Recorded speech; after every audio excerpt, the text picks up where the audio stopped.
పాపం ద్వారా శోధిస్తాడు. పాపం చేసే వ్యక్తులను, నీ చేత పాపం చేయించే వ్యక్తులను నీ దగ్గరికి రాకుండా దేవుడు ఆపడం. దేవుడు నిన్ను పరీక్షిస్తాడు. యోసేపు దగ్గరికి పోతీఫరు భార్య నడుచుకుంటూ వచ్చింది. నేనంతా నడుచుకుంటూ వచ్చేటప్పుడు దేవుడు మధ్యలోకి వెళ్ళి లాఠీకర్ర తీసుకొని, ఏయ్ స్టాప్ దే, ఆగక్కడ, యోసేపును ముట్టుకోవటానికి వీల్లేదు. ఏంటే యోసేపు దగ్గరికి వెళ్తావా, ఆగక్కడ అని దేవుడు ఆపొచ్చు కదా. ఆపినడితే బాగుండేదిగా. బాగుండేదా? ఇంకా ఆయన ఆపితే నువ్వు చేసేది ఏమంటాముడా. కొంతమంది ఏంటో తెలుసా, వీడు దుర్మార్గంలో పడి పాపంలో పడి దేవుడు పలుమార్లు మాట్లాడినా, ఒరే తప్పురాని గతంలో దేవుడు హెచ్చరించినా చేయకూడని తప్పు చేసి ఏమంటాడు తెలుసా, దేవుడు నన్ను కాపాడలా, ఆ పాపంలో పడకుండా దేవుడు నన్ను తప్పించలా, ఆ దేవుడు అడ్డుగా వచ్చి దేవుడు నిలవబడ్డావు.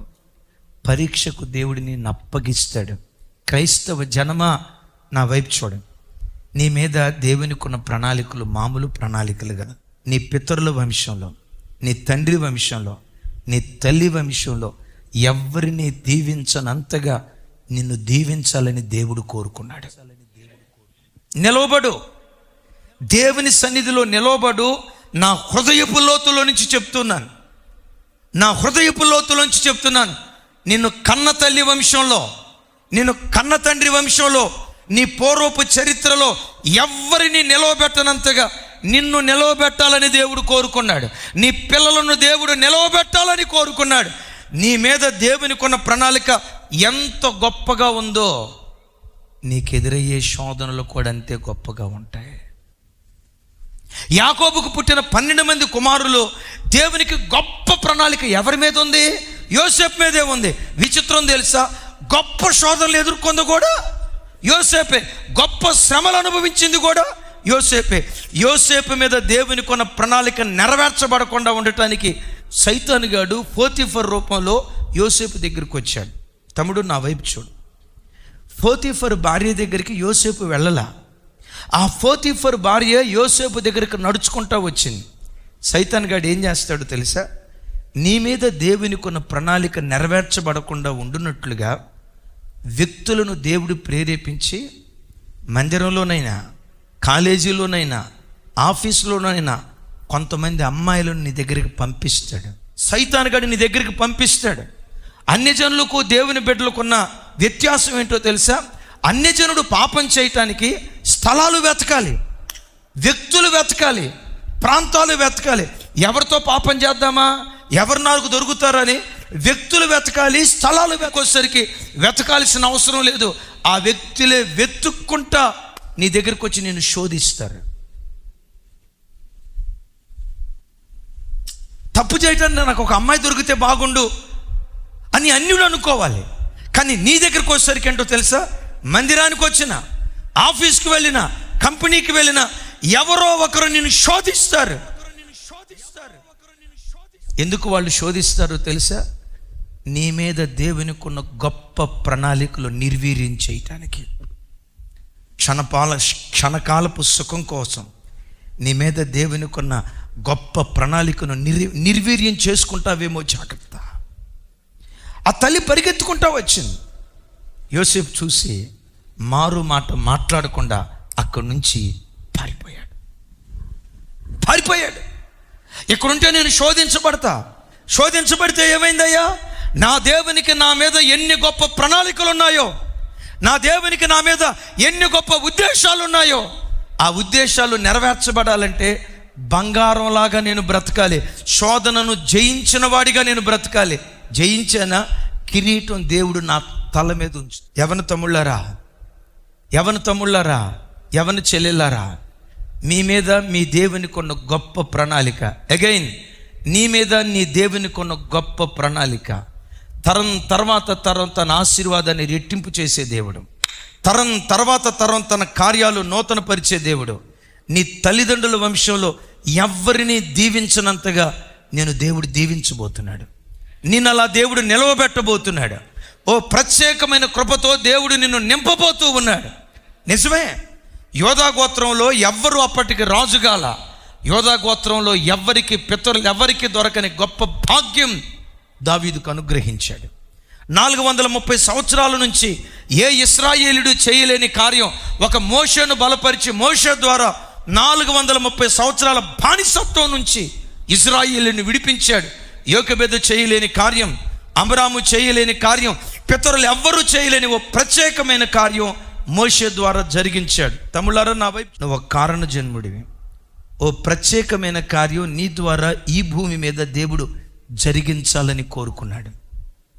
అగైన్, రక్తమాంసముల వలన నువ్వు పుట్టిన దానివి కాదు, మానుషికేచ్ఛల వలన నువ్వు పుట్టిన దానివి కాదు. దాని వివరం నేను చెప్పలేను. ఇంకా మానుషికేచ్ఛల ద్వారా పుట్టిన దానివి కాదు. మరలా చెప్తున్నా, రక్తమాంసాలను బట్టి నువ్వు పుట్టిన వాడివి కాదు.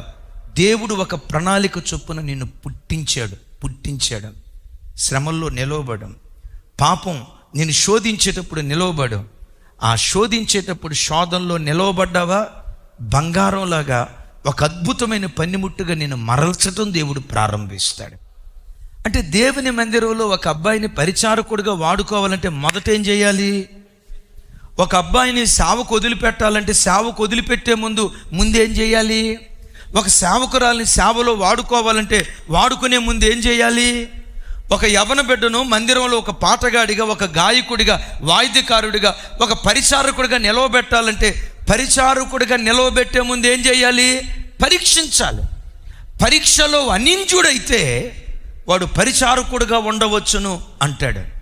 అయితే దేవుని బిడ్డలారా, ఈ పరీక్షించబడేటప్పుడు, శోధించబడేటప్పుడు, ఎప్పుడైనా నువ్వు శోధించబడుతూ బలహీనుడు అయితే, ఎంతకాలంలో నువ్వు శోధించబడేది? శోధన జయించలేకపోతున్నాను ప్రభా, ఎంతకాలం ఈ పేద ప్రార్థన చేసేది అని దేవుడు అసహ్యించుకోవడం. ఈ కృపగల దేవుడు ఎవరో తెలుసా? శోధించబడుతున్న దేవుడు ఎవరో తెలుసా? ప్రతి వారికి సహాయము చేసే సహాయకుడు ఆయన. నువ్వు శోధించబడుతున్నావు. నీ చూపు పవిత్రంగా కాపాడుకోవాలనుకున్నావు, ఎక్కడో చూపులో తప్పిపోయావు, ఎక్కడో ఆలోచనలో తప్పిపోతున్నావు, రకరకాల శోధనల మధ్యలో నలిగిపోతున్నావు. మోకరించి, దేవా, ఈ శోధన జయించలేకపోతున్నా, ఈ కంటిని జయించలేకపోతున్నా, ఈ చూపును జయించలేకపోతున్నా, ఈ సెల్ ఫోన్ వ్యసనాన్ని జయించలేకపోతున్నా, జై జీవితం నాకు దయచేవా అని అడిగితే ఈ కృపగల దేవుడు చేయి చాచి నీకు సహాయం చేసి శోధనలో నుంచి దేవుడు తప్పిస్తాడు. ఎందుకు తప్పిస్తాడో చెప్పమంటారా? ఆయన శరీరధారిగా ఉన్న దినాలలో మనవలే అన్ని విషయాల్లో శోధించబడ్డాడు. కంటి ద్వారా శోధించబడ్డాడు, ఆలోచనల ద్వారా శోధించబడ్డాడు, హృదయపు తలంపుల ద్వారా శోధించబడ్డాడు, అన్ని కోణాల్లో శోధించబడ్డాడు. కానీ శోధన జయించి పాపము చేయకుండా పవిత్రుడిగా బ్రతికాడు. యేసయ్యకు మహిమ కలుగును గాక. ఏమండి, ఆ నొప్పి అనుభవించిన వాడికే ఆ నొప్పి ఇంకొకడికి వస్తే వాడి బాధ అర్థమైంది. ఇప్పుడు ఎవరికైనా పిప్పి పన్ను వచ్చింది అనుకోండి, అబ్బా నొప్పి తట్టుకోలేకపోతున్నా, తలేదో అయిపోతుంది అని వాళ్ళు అంటా ఉన్నారు. పిప్పని ఎప్పుడు రాని వ్యక్తి ఆ పక్క ఉంటుండి, మరీ ఓవర్ చేయగబాకు బెదరా, అంత నొప్పి ఉంటుందా? ఉంటే ఉంది కానీ అంత నొప్పి ఉంటుందా? సరే నొప్పి ఉంటే ఉంది, పద్దాకలు అమ్మా అయ్యా ఏమంటారు, లారీ కింద పడిన కుక్కలాగా పద్దాకలు మూలుగుతావేంటి, మరీ ఓవర్ చేయక బెదరో అని అంటాడు. ఎప్పుడైనా తనకు పిప్పని వస్తే జ్ఞానదంతం అంటారు చూసారా, జ్ఞానదంతం బయలుదేరితే అప్పుడు అంటాడు, బెదరో నీ బాధ ఇప్పుడు అర్థమైంది బెదరో. నా యేసయ్య ఎవరో తెలుసా? నిన్ను అర్థం చేసుకోగలిగే మనసున్న మహారాజు.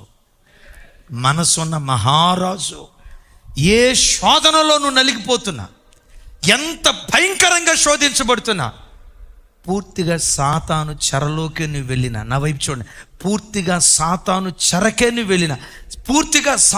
చెరకే వెళ్ళినా నన్ను బ్రతికించేసయ్యా, ఈ ఊబిలో నుంచి నన్ను లేవనెత్తేసయ్యా, గుండె లోతుల్లో ప్రార్థన చేస్తే ఉన్నత స్థలము నుండి తన హస్తాన్ని చాపి నేను పైకెత్తి జగటగల దొంగ ఊబిలో నుండి లేవనెత్తి మరెన్నడూ నీ పాదములు జారిపోకుండా క్రీస్తు అనే బండ మీద స్థిరపరచడానికి దేవుడు శక్తి కలిగిన వాడు.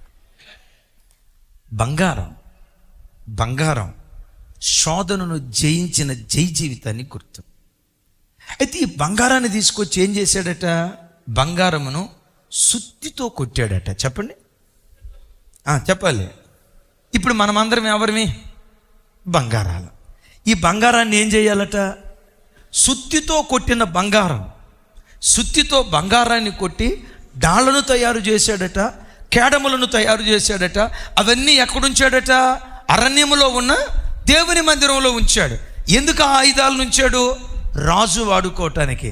రారాజైన యేసయ్య నిన్ను వాడుకోవాలంటే శోధనల్లో గెలిచిన బంగారం లాంటి నిన్ను మందిరానికి వచ్చినప్పుడు సుత్తితో కొడతాడు. ఆమేన్. అంటే సుత్తితో కొట్టడం అంటే అంటాడు కదా ఇర్మియా ప్రవక్త, నా మాటలు అగ్ని వంటివి కావా, బండలను బ్రద్దలు చేసే సుత్తి వంటిది కాదా అంటాడు.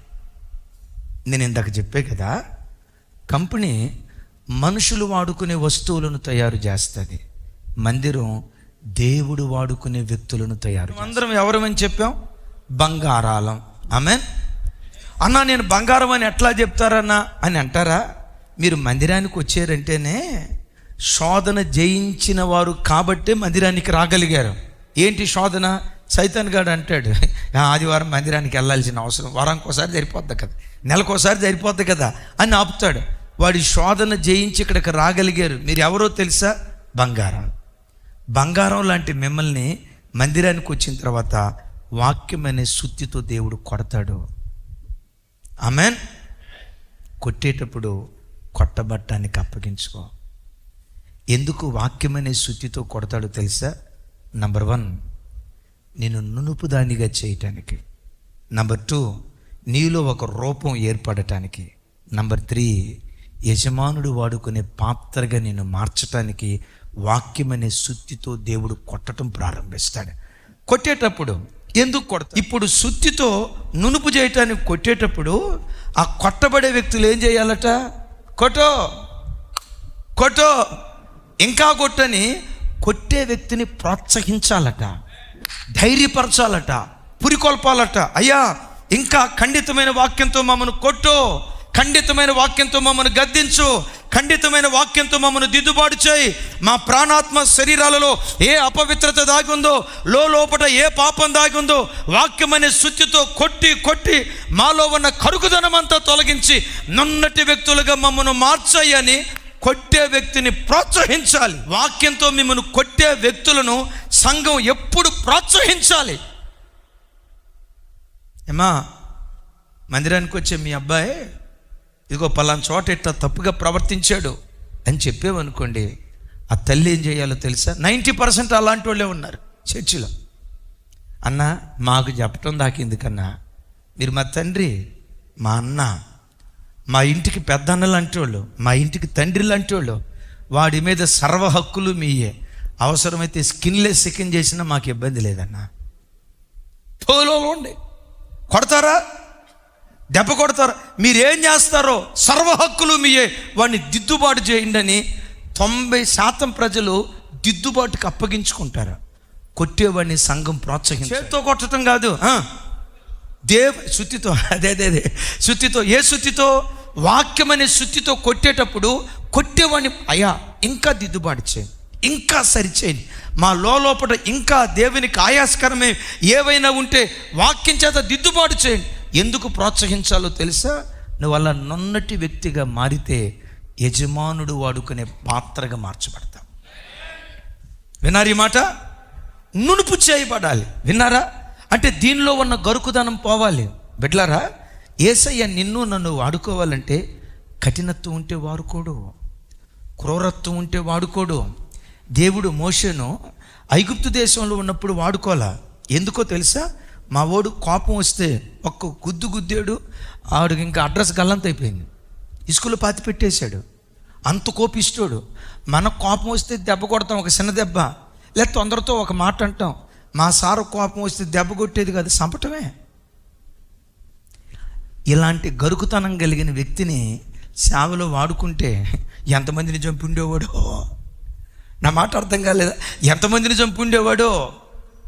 నున్నటి వ్యక్తిగా మార్చడానికి అరణ్యానికి తీసుకుని వెళ్ళి దేవుని వాక్యాన్ని వినిపించి రకరకాల దర్శనాలు చూపించి ఆ కోపిష్ఠుని సాత్వికుడుగా మార్చాడు.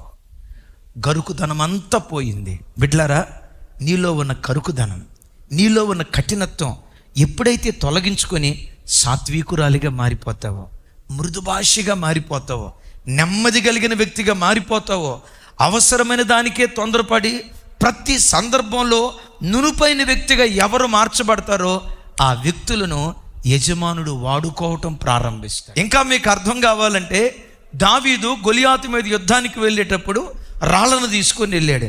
ఏ రాళ్ళను తీసుకొని వెళ్ళాడు?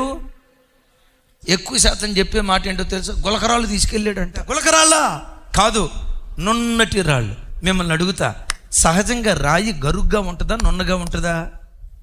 దావీదు ఏ రాళ్ళు తీసుకున్నాడో తెలుసా? నున్నటి రాళ్ళు. ఎలా నున్నటి రాళ్ళు అయ్యాయి? అది ఏటిలోయలో ఉన్నాయి. ఏటిలోయలో ఉన్నప్పుడు నీళ్ల ప్రవాహం వచ్చి పదే పదే దాన్ని కొడతా ఉండేది. నీటి ప్రవాహం వచ్చి పదే పదే కొడతా ఉండేది. భక్తుడు యోబు గ్రంథకర్త అంటాడు కదా, జలములు రాళ్లను అరగదీయును అని. విన్నారా? జలములు రాళ్లను అరగదీయును.